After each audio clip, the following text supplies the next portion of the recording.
I want to try and get to this because we always try and show priority to theist callers.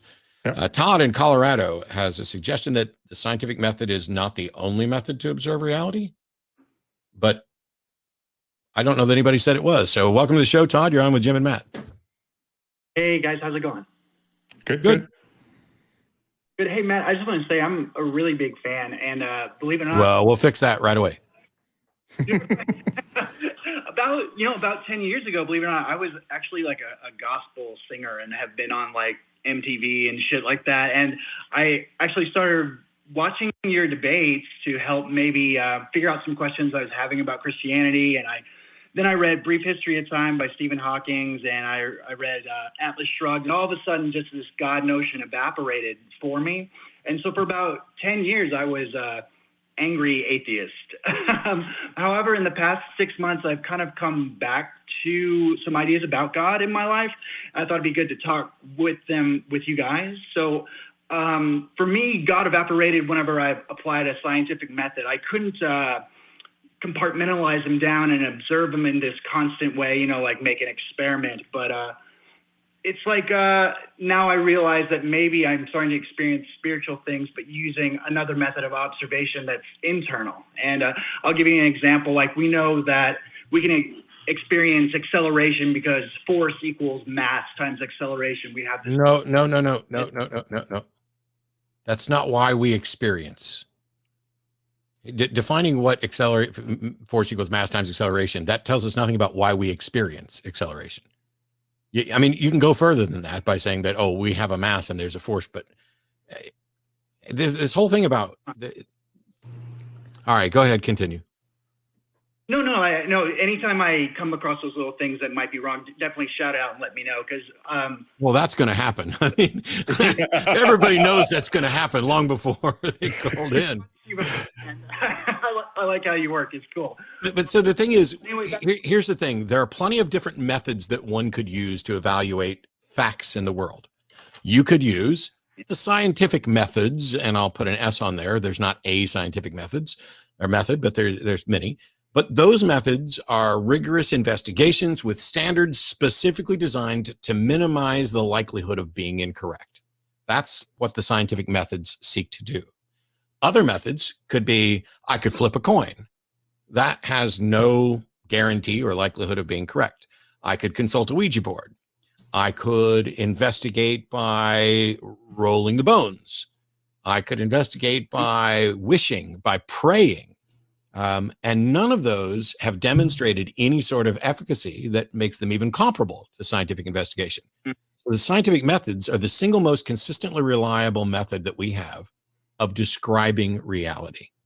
And if somebody believes something and they want to say, oh, I have a method that's not scientific, but it's a different method, how do we tell how good their method is? Wouldn't we have to compare it to science? Yeah, that's a great point. I would just have to look at the measure of value in their life that it was bringing, and of course that it might not have anything to do with this standard of scientific truth. But I guess what I wanted to suggest, and even though that I can't describe to you what exactly this method is because it seems so deeply personal for every individual on the planet, that I would say it seems to me that there's a way that I can observe this that's internal for me, and it doesn't necessarily align up with all things scientific. And I totally agree with you about these tried and true methods, but I was just curious what you thought about that. I'm curious about what you mean by true for me. Sure. So like I was saying earlier, we quote unquote, Matt, force times mass equals acceleration is how I observe acceleration. So, but that's how you describe acceleration. Right, exactly. Thank you. But maybe there's also an internal way, like I have a 3-year-old son, where if I were to put emotional force on him to use his little potty, there's a repulsion that happens. And again, this isn't an equation I'm giving for emotions or neural activity, but I noticed that for instance, if you guys, we all heard the same song, we would all have a very... Well, now I'm confused because it seems like you're equating emotional force you're applying to your son to use the potty is the same as the force of gravity, me dropping a lens wipe. No, I in some way, shape, or form. And both of those equal or can be described by the equation force equals to mass times acceleration. So I'm confused at how you're getting the emotional piece out of this. Yeah, so thanks for asking.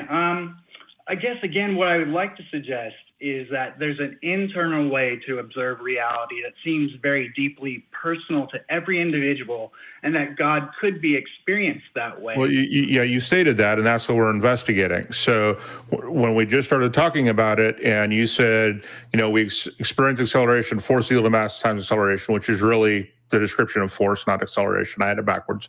And then you started to apply that as if we could apply F equals ma to the emotional force you're applying to your son to go potty train. And I don't understand how we go from a physical force that we can actually feel and measure to an emotional force. A force doesn't even kind of work for that, although we use the word. Exactly. Yeah, exactly. Those methods do not work internally, is what I meant to say. And so, before I stopped there, all three of us could hear a song, for instance, and all of us would have a very different internal response to that song. So what I think I'm beginning to understand is that it seems like for experiencing God, before he evaporated under this method that I was reading in these books and hearing under your debates, which I fucking love, by the way, big fan of this, so you guys know. But I guess I just want to suggest that I feel like I'm sensing God in a way that I didn't expect him to. I thought he would line up with this. So this internal method that you're advocating, which is basically feeling, how do you tell how accurate that feeling is? What method do you use to tell how accurate the feeling is? Right, exactly. And that's where I'm unable. I asked a question and you just said, right, exactly. I think you got it, which is why you said right, exactly. But the answer to the question is you don't have any way to tell how accurate those feelings are. And so that means it's not a method at all. A method has within it some way to demonstrate efficacy. And so what you have is not a method, you have a wild ass guess. Right. And we know that emotions are affected by things like hot and cold. And I wish I could find this experiment, but they did an experiment where the only variable they changed in an interview process was whether or not the interviewer was holding a hot or cold drink. And that had an effect on whether or not that the interviewer thought the interviewee was going to be a good employee and whether or not they would hire him. And we know that if we go even beyond that, just hot and cold, being too hot will make you cranky. Being too old will have an effect. Too cold will have an effect on you emotionally.